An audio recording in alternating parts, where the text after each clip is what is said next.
We now know how important these 8 sugars are to human health.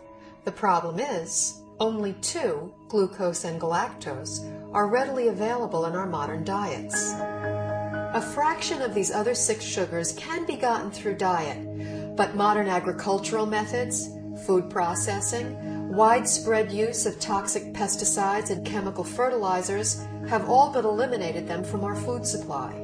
It's only really been since a little before World War II that what we now call conventional methods, that's fertilizer and pesticides, even came into being. What was conventional farming for thousands of years, we're calling alternative farming and organic farming, and what we're calling conventional is actually a new experiment. The connection of healthy soil to healthy plants and to healthy people cannot be underestimated. Most farmers don't use organic fertilizer because of the economics. The government farm programs reward the use of conventional fertilizers. And then also many farmers grow for big agribusiness companies. When you're dealing in mega farms, the ideal crop is to pick the entire crop one day, get the pickers out of the field, get the money out, plow it down and put another crop in. That's like the perfect scenario. Crops are selected for uniform maturity and the ability to harvest quicker than they should. And that makes a huge difference in the protein content and the nutrient content. Optimally, you want the fruits and vegetables to stay on the vine or on the tree or on the plant for as long as possible, because in those last few days before ripening is when the essential sugars are brought to the fruit or vegetable. Everything that is not picked at its peak, everything that is shipped any length of time begins to lose its nutritional value. The nutrients actually start to oxidize. And once a vegetable turns a little brown or it's rusting, then it's going to cause free radical damage in your body. In addition, if something comes from a very long distance, it can have bacteria on it that your body is unfamiliar with. I compared nutritional content of food from 1982 with what statistics are for 1999. I was amazed at the nutrient decline in many fruits and vegetables. Overall was an average 25% decline in nutrition across the board. That is staggering. It's shocking. If we are losing 25% of our nutritional content in 20 years, what are we going to have in 20 years from now and 20 years down the road? Pretty soon we're going to be eating water and a little fiber, and that's going to be it. The body, to an extent, can make glyconutrients. That's the job of the liver. However, that is an emergency mechanism. When we're making our own glyconutrients, it's basically a state of starvation. If you don't have enough of the right type of sugars, you have faulty processing. With the faulty processing, things can go wrong. Without vital sugars and a variety of other micronutrients, cells cannot create glycoforms.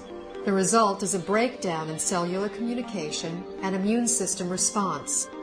Depleted cells are unable to defend themselves effectively, so cell structures can be damaged and are not effective in healing and regenerating.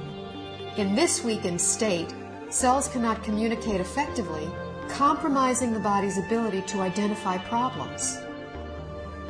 They are also unable to destroy pathogens such as viruses, bacteria, and fungi, and cannot identify mutated cells so the immune system can eliminate them. For example, when a person suffers from an autoimmune disorder, their compromised immune system may respond inappropriately and treat altered normal cells as intruders and destroy them. It may allow mutated cells to proliferate, or the immune system may not respond at all, leaving the body extremely vulnerable to many types of infectious agents. Because they're not getting everything they need from their diet, people are doing one of two things. The first thing they do is nothing.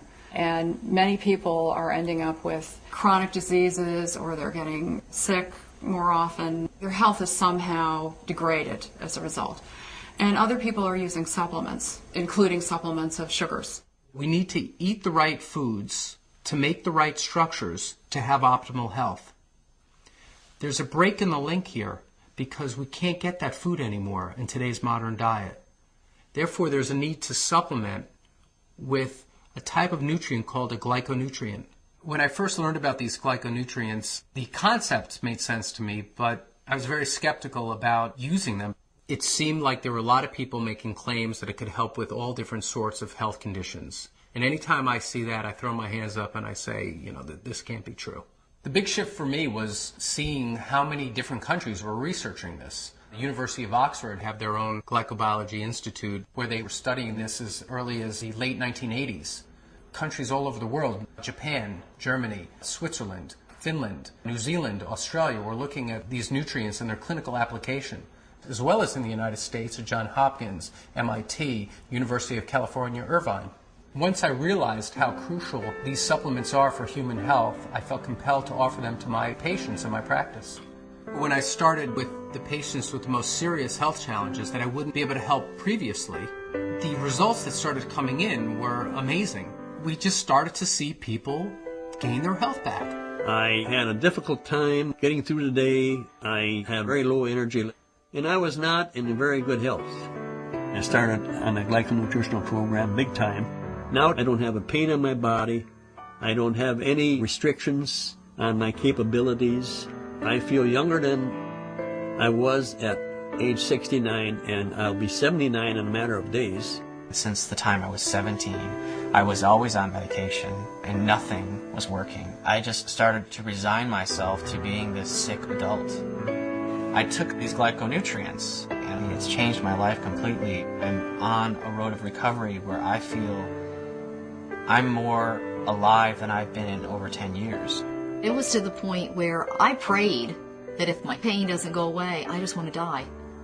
I went ahead and decided to start taking glyconutrients, and I was completely, within 3 weeks, pain-free. I can do it all again.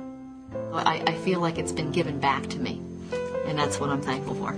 These type of results I've never seen before in my practice and were exciting to say the least. I believe somewhere in the next 10 to 20 years that this will be in the curriculum of all training because it gets results. I, as a physician, am real excited about that. And I think that physicians in general should be fascinated from a scientific standpoint. After seeing so many dramatic results with the people that I've recommended this to, my approach to healthcare has changed fundamentally. I hope to see a paradigm shift in treatment in the future, where you have a truly integrative approach between traditional medical care and nutritional support. And this would ultimately give people not only a longer life, but a better quality of life.